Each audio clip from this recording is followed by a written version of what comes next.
Welcome to SikhCast, brought to you by Sikh Research Institute, illuminating every path.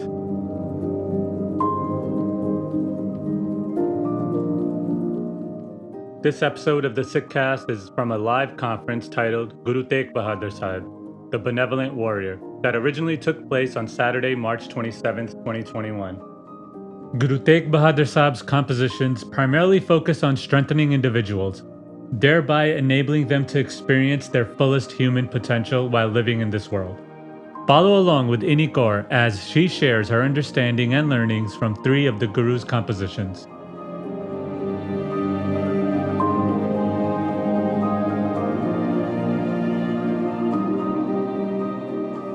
Guru Teghbahadar Sahib voices, O mind, transcend.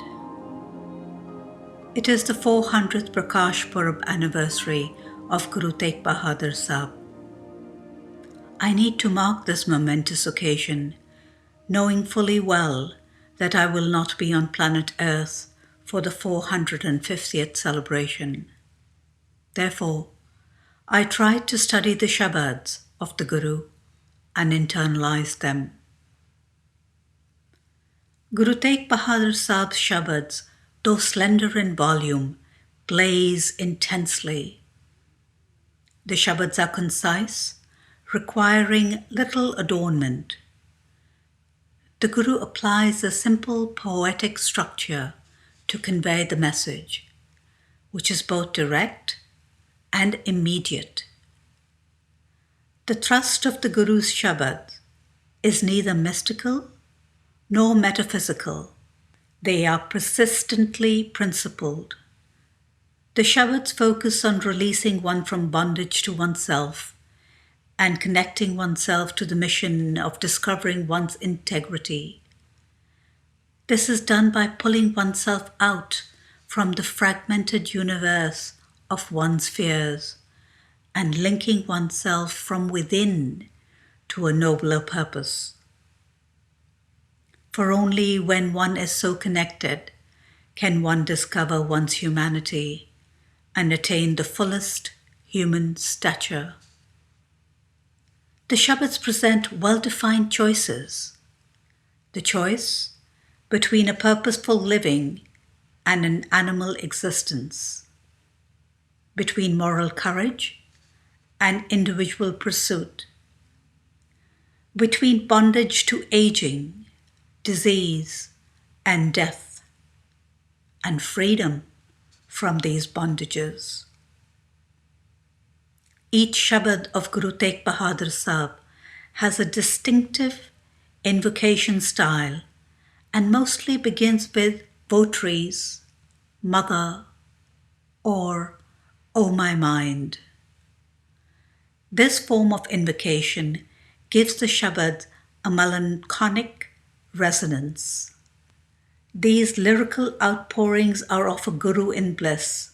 Therefore, even the gravest of them reveal profound compassion. These outpourings seem to be flowing intuitively from an inner calmness and gracefulness. The longing for the divine is intensely passionate, signifying zeal and piety. In the Guru's composition, we see elements of virag or berag. Virag is a compound word. The first constitutes ver, meaning without, and the second part is rag, meaning love, harmony, delight, attraction, etc. Therefore, virag has been translated as detachment, indifference, aloofness, and interpreted as rejecting worldly quests, wealth and power, and indifference towards worldly objects. However, according to Gurmat, the Guru's way, virag is an attitude of the mind and not an act of renunciation for complete devotion. It is a worldly life that rules out any condensation for the reality of life, material objects, or environment. It is a self-sacrifice mindset emanating from the vastness for humanity's well-being and the individual's spiritual development to experience divine reality. Guru Teghbahadar Sahib clarifies Virag, which, in essence, is the opposite of attachment. Attachment is considered to be devotion to the things of senses, to the objects of affection, and the fruits of one's actions. The Guru advises detachment from the things of the senses, objects of affection, and fruits of one's actions, simultaneously pointing toward the higher purpose of connecting with the divine. The Guru's Virag is of living unblemished amidst the impurities of life. It is the Virag of self-sacrifice for justice, faith, and freedom for humanity, and it is the Virag of self-transcendence. Self-transcendence lies not in hoping that aggression disappears.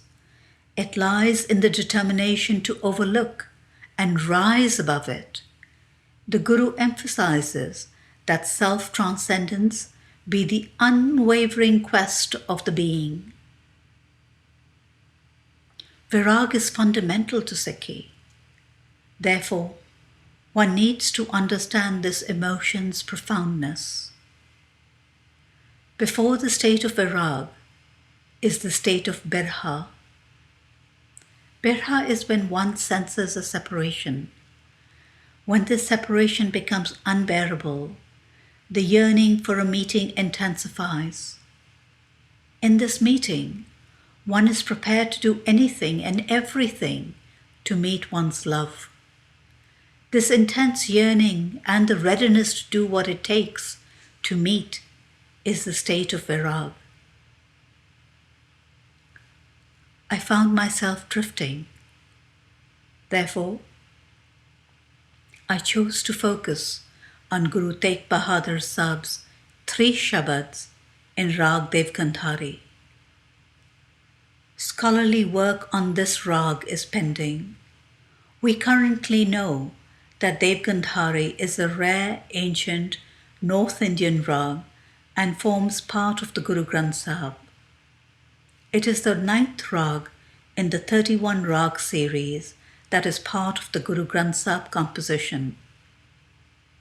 This rag first appears on page 728.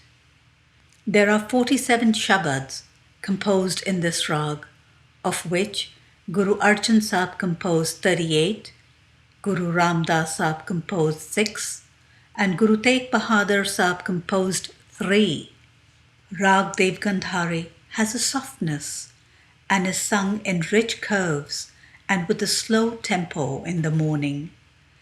It expresses emotions of elevation and invokes feelings of union and self-realization. I share the 3 Rag Devgandhari Sabads that I transcreated. Yes, I use the word transcreated. What is transcreation? Transcreation is translating and recreating the original text in a new language while assuring it is appropriate in the context for which it is intended. For the transcreation to resonate with the intended audience, the transcreator takes liberties, as I have done. I have tried to stay as close as possible to the literal meaning. However, I have added a few words for clarity or enhancement. There can never be only one correct translation, for Shabad is infinite and we are finite. This is my understanding at the moment, which was different yesterday and may evolve tomorrow as I deepen my relationship with Shabad. I begin with the first Shabad of the Guru in Rag Devgandhari, which appears on 536 of the Guru Granth Sahib. One creative and pervasive force experienced through true Guru's grace. Revealed by Guru Teghbahadar Sahib in the musical measure of Rag Devgandhari. This mind does not follow the slightest instruction. I keep instructing, guiding. It does not forsake its ignorant thinking. Rahau, reflect. Madly intoxicated in the world play, it does not sing the virtues of the all-pervading. Indulging in pretenses, cheats the world, fills own belly. As the dog's tail does not straighten, the mind does not hear the instruction. Says Nanak, intently, incessantly, remember Charmer Divine's Naam, by which life object is realized. The Guru invokes his mind to share profound teaching on how to realize one's life objective. It is an intimate and non-threatening way of conveying something sensitive and life-altering. Using the commonest language and through everyday examples, the Guru describes the mind's nature by invoking his mind. The Guru says that the mind is not listening to him for even a moment. He has instructed the mind repeatedly, yet it refuses to listen. There is a tiredness, a sense of exhaustion that is being expressed. The mind has become tainted and intoxicated with the worldly razzle-dazzle. A different way of thinking has entered the mind. So how can it even remember to sing the virtues of the divine?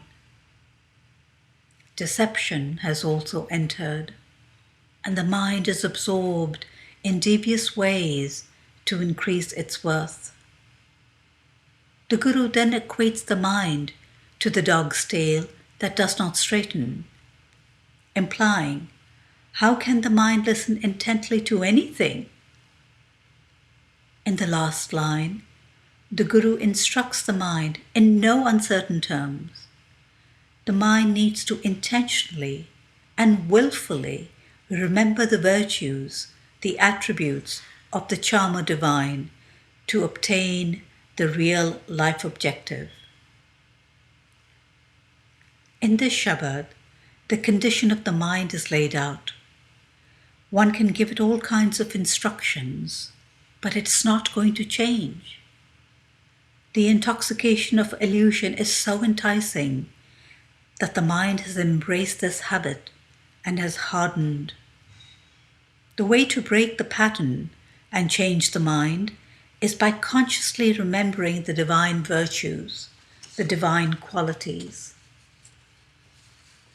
The Shabad began with a question to the mind, and the last line answered that question. The second Shabad of Guru in Rag Devgandhari is also on page 536 of the Guru Granth Sahib. Revealed by Guru Teghbahadar Sahib in the musical measure Rag Devgandhari. Every relationship functions when one is alive, with mother, father, brother, son, relatives, then even the wife. Rahau, reflect. When breath separates from the body, all witnessing scream ghost. No one keeps the body for even a moment, sends it out from home. O mind, having reflected within the heart and observed, this creation of the world is like a deer's thirst illusion. Says Nanak, intently, incessantly, remember Charmer Divine's Naam. With it comes freedom. In the second Shabad, the Guru again invokes his mind and lists the familial relatives and even the wife. Then there are those with whom we establish bonds through gatherings and the exchange of gifts. These are considered to be close relationships. However, they only exist when we are alive. When the breath leaves the body, everyone in these relationships calls the body a ghost and hurries to get it out of the house. The heart is being asked to reflect on these temporary relationships. These temporary relationships are like the mirage the deer encounters in the desert. The deer sees the water-like mirage ahead, runs towards the illusionary water to quench its thirst, only to realize that it has gone past the water. So it runs back and forth, trying to get this imaginary water, and is ultimately exhausted. In the last line, the Guru instructs the mind to intentionally and willfully remember the charma divine attributes, virtues, for that will bring freedom. In this Shabad, familial and close relationships are symbolized as mirages. Those we consider as ours are not willing to keep us for even a moment when life leaves us. This distorted perception entangles us and brings pain. The Guru urges us to develop an insightfulness, to appreciate the nature of these relationships, not through the lens of detachment that requires renunciation, but with an awareness that these relationships are not ours. They are temporary. The only way to rise and free ourselves is by consciously and incessantly remembering the divine qualities. We now go to the second Shabad of the Guru in Rag Devgandhari. It is also on page 536 of the Guru Granth Sahib. I have seen false love in the world. All are involved only in their own comfort, whether wife or friend. Rahau, reflect. Everyone says mine, mine, consciousness entangled in the attachment. At the final moment, no one is a companion. This is the astonishing societal norm. Foolish mind still does not understand, tired of incessantly teaching it. Nanak, those who sing songs of the divine, they cross over the world ocean. In the third Shabad, the Guru addresses the people. The Guru articulates that he has seen that the love in the world is deceptive. The question arises, which love? In the earlier two Shabads and in this one, it is the love that emanates from the closest relationships. The Guru reveals that the wife and friends are after their own comfort. Everyone's consciousness is entwined in the mind-mind bondage. Yet, there is no companion at the final breath.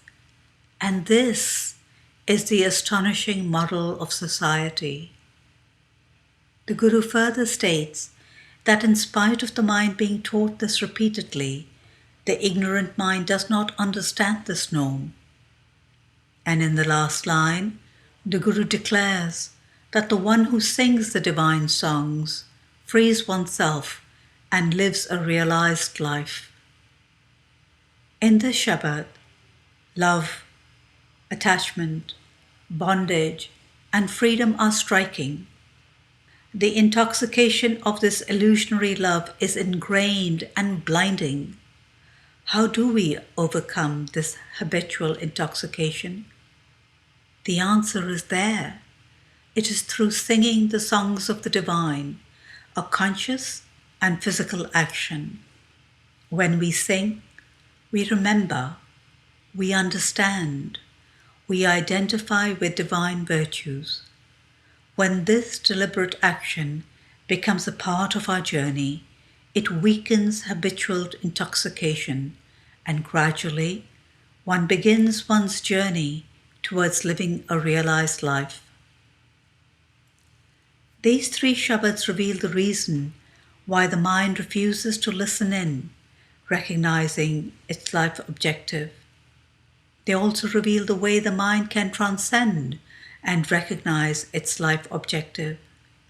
The reason for the separation: the mind is intoxicated in illusion and is unwilling to listen to its life objective, thereby performing all actions stemming from this deception. The way to transcend is through the conscious and willful effort of remembering divine virtues. Remembering begins externally before moving internally. At first, it is a conscious remembrance, then it starts to resound within, transcending the mind effortlessly. What is the objective of remembering? It is to feel the presence. For when we feel the presence, we have encountered the source, the one, the beautiful. Living in remembrance is the glorification of life, where one can appreciate the physical attributes and beauty of life and experience the metaphysical. A universal being emerges, accepting pain and pleasure, praise and criticism, family and adversary, wealth and absence in the same manner. The only distinction for this transcendent being is between transient and eternal. Guru Teghbahadar Sahib's compositions primarily focus on strengthening individuals, thereby enabling them to experience their fullest human potential while living in this world. This is transcendence, liberation, and the ultimate freedom. This brings me to the end of my essay. I want to take a couple of moments to share with you my journey with these 3 Shabads. Yes, I transcreated each word. Then there was this intellectual understanding, which is important, I agree, to a certain degree. This process took me about 2.5 months. But I truly felt there was something that I was not getting. I was missing something. Then the week of the conference, I began singing these Shabads, and they began to resound within me. And lo and behold, Guru graced, and I received what was meant for me. And in that spirit, I am sharing that. The last line of each Shabad was transformative for me. I know the Rahau is the central line of the Shabad. That is what we normally focus on. But I guess the message for me was different, and it came through loud and clear for me in the last line of every Shabad. So the last line of the first Shabad says, Nanak, by which life objective is realized. Focus on the words, life objective is realized. So now the second Shabad, the last line of the second Shabad, says, Nanak, intently, incessantly, remember Charma Divine's Naam. With it comes freedom. Then comes freedom. When life objective is realized, you will experience freedom.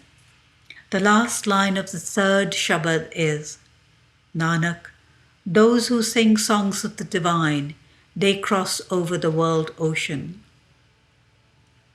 Then you will cross over the world ocean. So let's begin. So when life objective is realized, you will experience freedom. And this is how you will rise above the dualities, challenges, pains, and live in a state of Anand, bliss, where you are very much a part of the world, but not of it. And to me, Guru has shown the way to live in that consciousness. Thank you for listening. And if you have any questions, please feel free to email me at info@sikhri.org. Vaheguru Ji Ka Khalsa, Vaheguru Ji Ki Fateh.